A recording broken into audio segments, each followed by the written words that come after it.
They stripped her of the title Her Royal Highness. They thought it would diminish her. They had no idea it would make her the most powerful woman in Britain.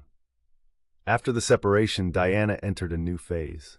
Freed from the daily performance of being Charles's wife, she became something unprecedented, a royal figure operating outside royal control.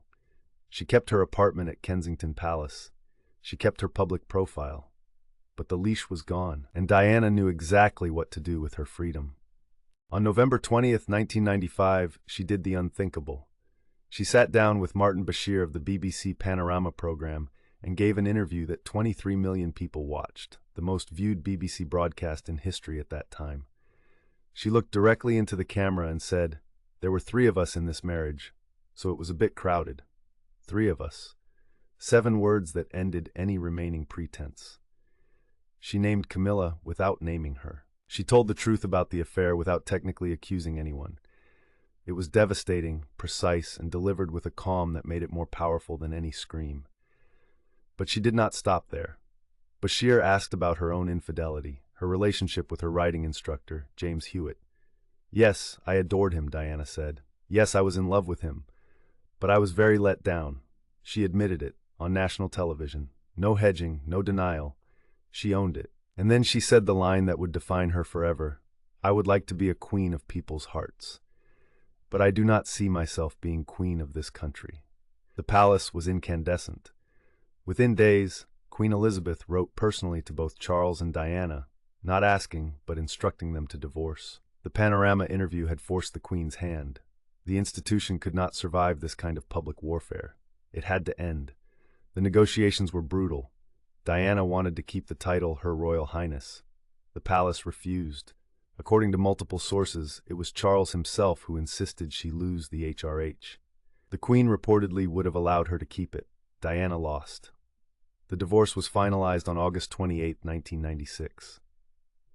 Diana received a settlement of £17 million and the right to keep her apartment at Kensington Palace.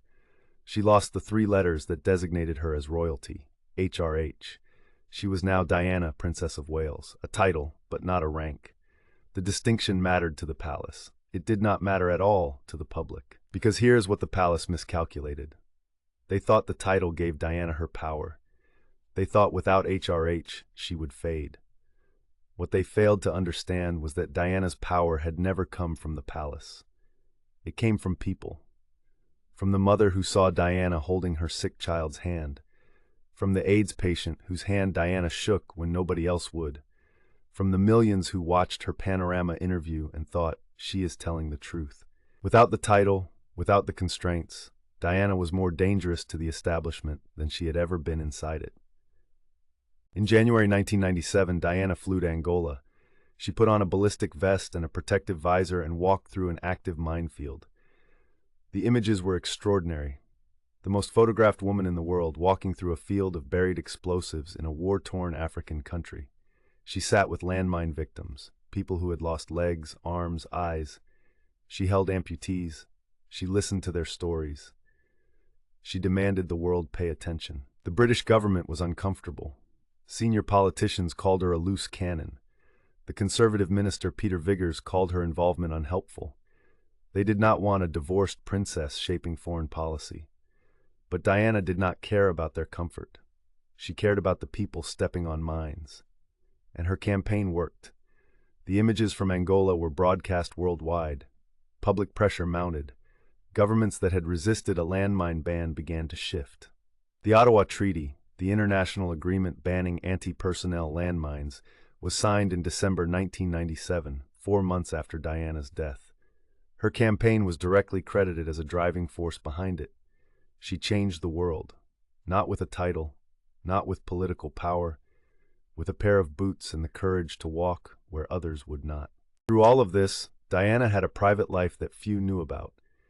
After the separation, she fell deeply in love with Hasnat Khan, a Pakistani-born British heart surgeon at the Royal Brompton Hospital in London.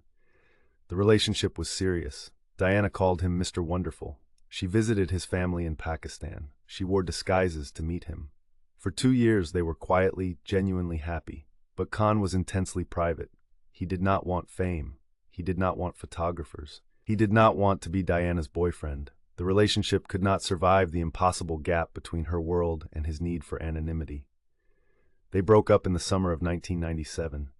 Diana was devastated. She was 36 years old, divorced, stripped of her title, in love with a man who could not live in her spotlight. She was the most famous woman on earth, and she was lonely. She had no royal protection, no institutional support, no husband, no title, just her name, her causes, and 8 months left to live. Next time on Diana, the man who would become her last love was the son of a man Britain refused to accept, no matter how much he bought.